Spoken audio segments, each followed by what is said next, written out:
30th December today, and I'm reading Travels with My Aunt.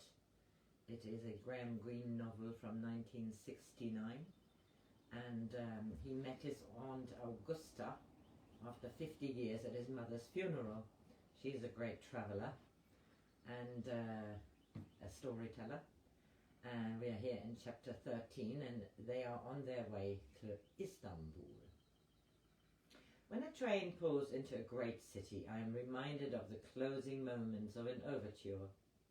All the rural and urban themes of our long journey were picked up again. A factory was followed by a meadow, a patch of autostrada by a country road, a gasworks by a modern church.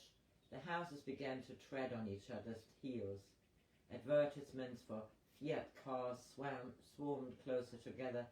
The conductor, who had brought breakfast, passed, working intensely down the corridor to rouse some important passengers. The last fields were squeezed out, and at last there were only houses. Houses, houses, and Milano fleshed the signs. Milano. I said to Tully, "We've arrived. We'd better get lunch. It's our last chance to get a square meal." "Your mother," Tully began, "Aunt Augusta. She's here." The conductor had preceded her down the corridor. I should have realized who the important passenger was, and now she stood in the doorway of our compartment, wrinkling her nose. "What have you two been up to?" she asked. "Smoking and talking," I said. "You seem extraordinarily cheerful, Henry. It's not quite like you." She sniffed again. "I can almost believe that poor Wordsworth is with us still." "It's fabulous," Tully said, "that you know Wordsworth. I mean..." "Il y a un monsieur qui vous demande, madame," the conductor interrupted, and I saw beyond my aunt, between a trolley of newspapers and a trolley of refreshments, a very tall, thin man with an exquisite white hair, gesticulating with an umbrella. "Oh, it's Mario," my aunt said, without bothering to turn. "I wrote to him that we should need lunch. He will have ordered it. Come, my dear, come, Henry. There's no time to be lost." She preceded us down the steps and dropped straight into the arms of the white-haired man, who with steely strength held her, for a moment suspended. Madre mia," he said breathlessly, and dropped his umbrella as he put her carefully down onto the platform, as though she might break. The very idea connected with Auntie Augusta was ridiculous. "What on earth is he calling you that for?" I whispered. Perhaps it was the effect of the cannabis, but I had taken an extreme dislike to the man who was now kissing Tully's hand. "I knew him since he was a baby," Aunt Augusta said. "He is Mr. Visconti's son. He was very good-looking in a histrionic way. He had the appearance of an aged actor, and I didn't like the way he was trying to dazzle Tully with pieces of his repertoire. After his burst of theatrical emotion with my aunt, he was conducting Tully ahead of us down the platform to the restaurant, holding his umbrella by the ferrule and pointing the crook up like a crozier. With his white hair and his head bent towards Tully, he looked like a hypnotic bishop instructing a neophyte on purity. What does he do, Auntie Augusta? Is he an actor? He writes verse drama. Can he live on that? Mr. Visconti settled a little amount on him before the war. Luckily in Swiss francs. I suspect, too, that he gets money from women. Rather disgusting at his age, I said. He can make a woman laugh. Look how Tully is laughing now. His father was the same. It's the best way, Henry, to win a woman. They are wiser than men. They think of the period that must elapse between one love-making and another. In my youth, not many women smoked cigarettes. Look out for that trolley. I could feel in my head the cunning of cannabis. He must have been born when you knew Mr. Visconti. Did you know his mother too? Not very well. She must have been a beautiful woman. I'm not a fair judge. I detested her, and she detested me. Mario always thought of me as his real mother. Mr. Visconti called her the blonde cow. She was German. Mario Visconti had ordered a saltimbocca romana for each of us and a bottle of Frascati wine. My aunt began to speak to him in Italian. You must forgive me, my aunt said, but Mario speaks no English, and it is many, many years since we have seen each other. Do you speak Italian? I asked Tully. Not a word. You seem to be having quite a conversation. Oh, he was very expressive. What was he expressing? He sort of likes me. What does curva mean? I looked at Mario Visconti with resentment and saw that he had begun to weep. He was talking a great deal and using his hands in explanation, and once he picked up his umbrella and held it above his head. In the short intervals between paragraphs, he put a lot of saltimbocca romana into his mouth, leaning his handsome face forward over the plate, so that the fork only had a short distance to travel, and the tears only a little way to fall. It was lucky that the dish was heavily salted already. My aunt lent him a wisp lace handkerchief, which he applied to his eyes and afterwards adjusted becomingly in his breast pocket to show a frilly corner. Then he became dissatisfied with the wine, which seemed very good to me, and called to the waiter to change it. Only after he had tasted a new bottle did he resume his tears. I noticed the waiters were as indifferent to the scene as usherettes at a cinema are to a movie which has been running a week. I don't like a man who cries, I said to Tully. Have you never cried? No, I said, and then added for the sake of accuracy, not in public. The waiter brought us all ice creams in 3 colors. They looked dangerous to me, and I left mine untasted, but Mario's disappeared quickly, and I noticed how his tears were quenched, as though the ice had frozen the ducts. He gave my aunt a shy, boyish smile, which went strangely with his white hair, and she lent him surreptitiously her purse to pay with. On the steps of the train I was afraid he would begin to cry again when he embraced her, but instead he gave her a small brown paper parcel and walked silently away, holding up his crook to hide his emotion, or perhaps his lack of it. So that's that, my aunt said with cool thoughtfulness. Tully had disappeared.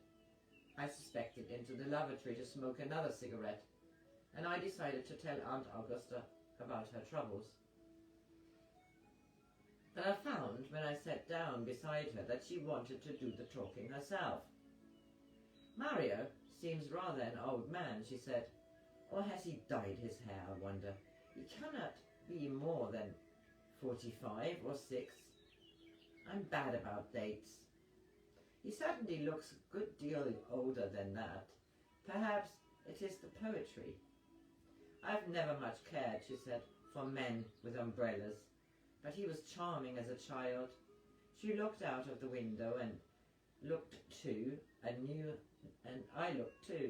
A new housing estate in red brick straggled beside the line, and on the hill beyond the medieval village crumbled away behind its ramparts. Why was he crying? I asked. He wasn't crying, he was laughing, she said. Something about Mr. Visconti. I haven't seen Mario for more than 30 years, she said. He was a very sweet boy then, too sweet perhaps to last.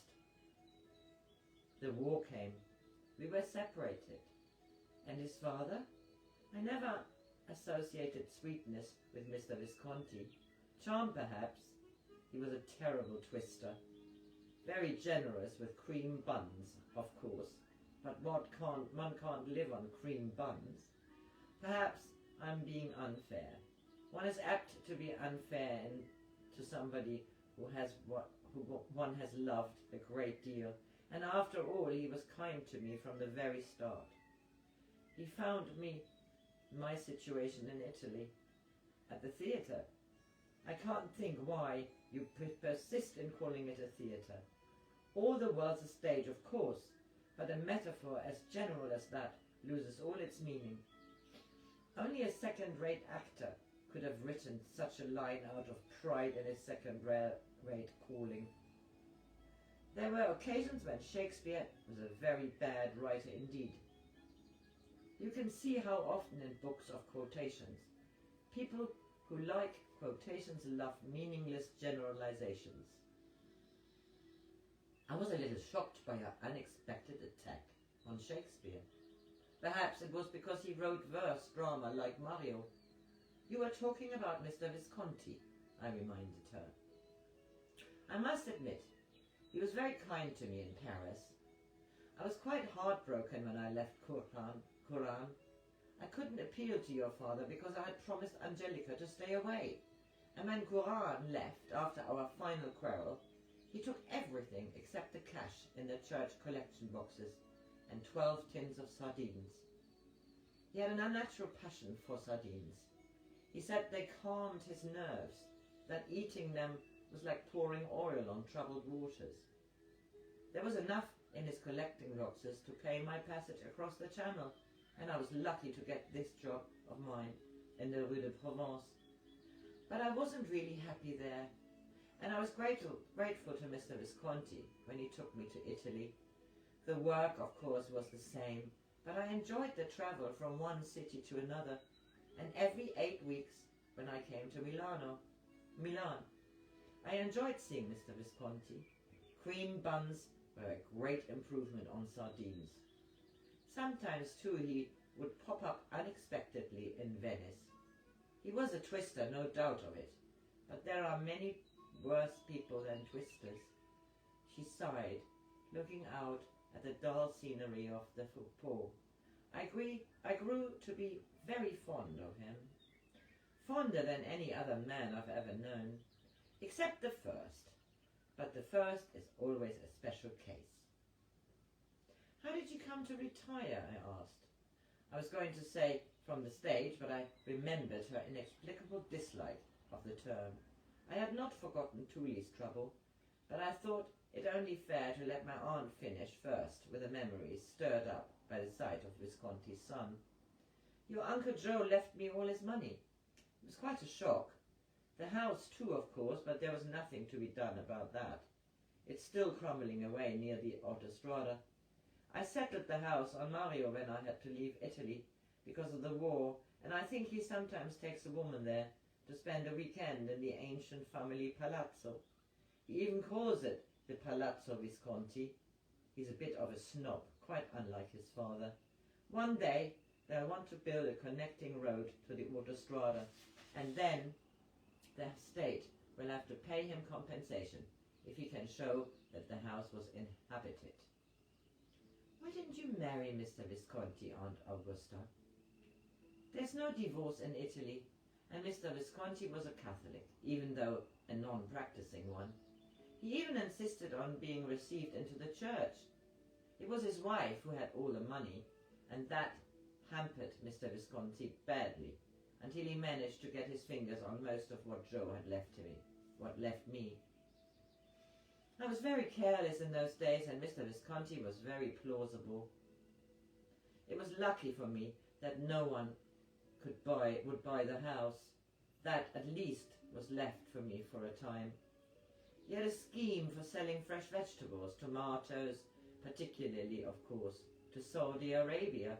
At the beginning, I think he totally believed he would make our fortune. Even his wife lent him money.